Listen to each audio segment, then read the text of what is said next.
Reading books is an adventure, and only a few people dare to go on this journey. You will confront hundreds of meaningless lines, thousands of difficult words, so many complex characters, a hidden story beneath the surface, and much more. Life of a reader is full of obstacles. He has to push himself to interact with the words written on the pages. He has to overcome his laziness, build his patience, and keep moving through the complete reading process. However, in the middle of this journey, you grow faster than anyone else. You become open-minded, experience multiple realities, and above everything else, reading brings life. Academic books are no different from reading novels and other genres. It's all about reading habit and how much you are passionate about the subject you are reading. If you want to see yourself in the top 2% professionals in India, I encourage you to read 2 books every month this year. And in this video, I'm going to share with you what all are the books that is required for you to read in order to become the top 2% professionals in the nation. Before beginning this video,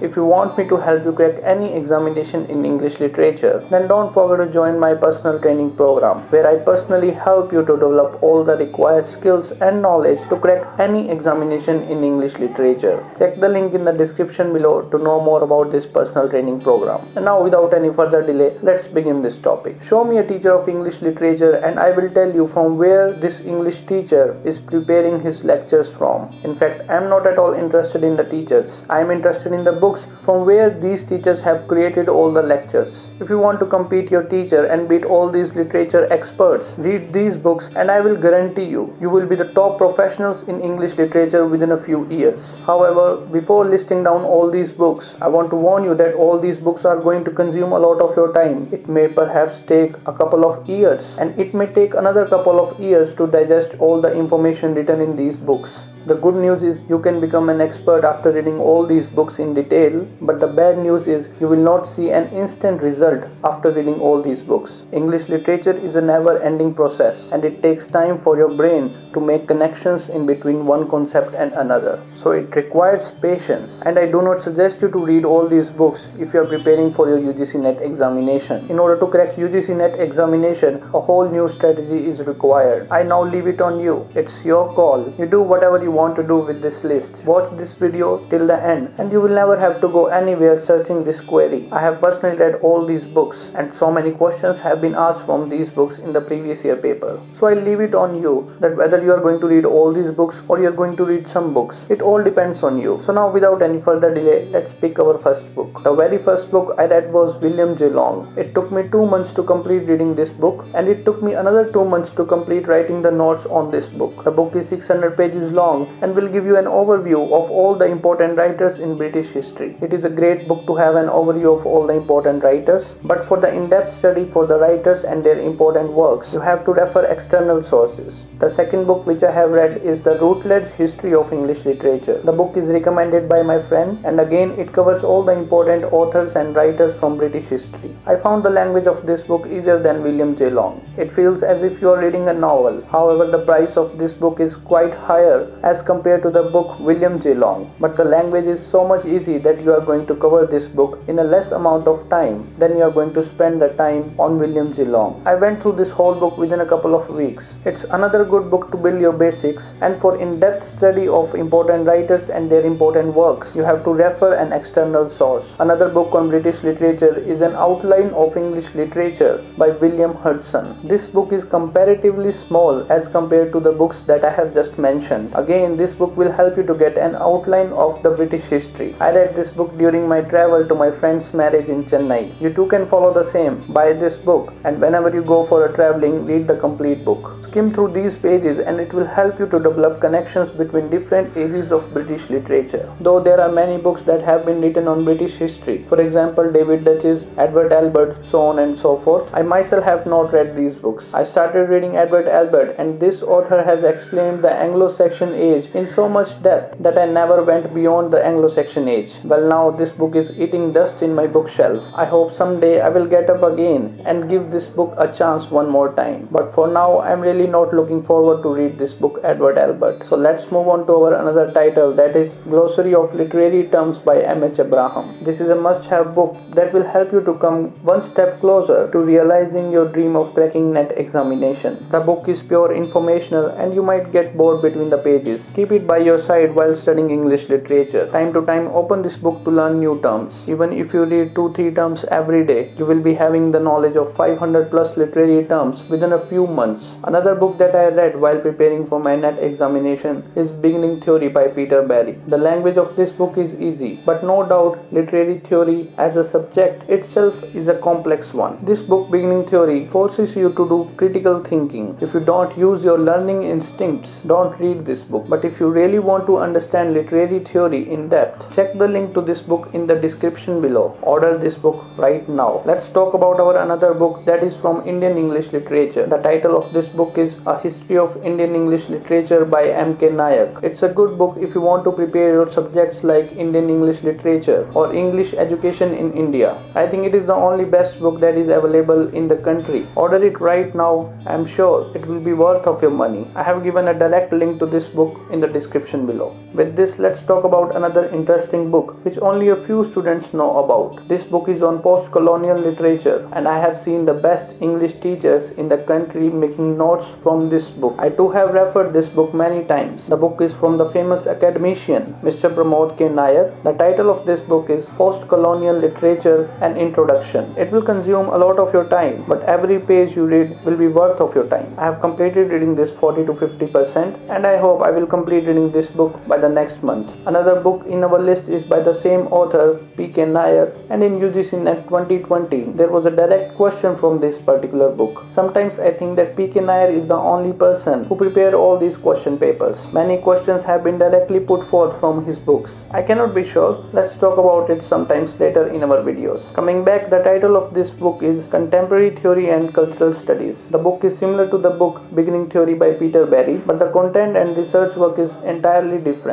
So it's another important book that you must have in your bookshelf. You can check the link to this book in the description below. And with this, we have to come to the end of our video. If you have any query, drop your questions in the comments below. I make sure to resolve all your doubts in my upcoming videos. If you have not subscribed to this channel, then don't forget to subscribe the channel for more updates on English literature. So that's it for this video. Thank you.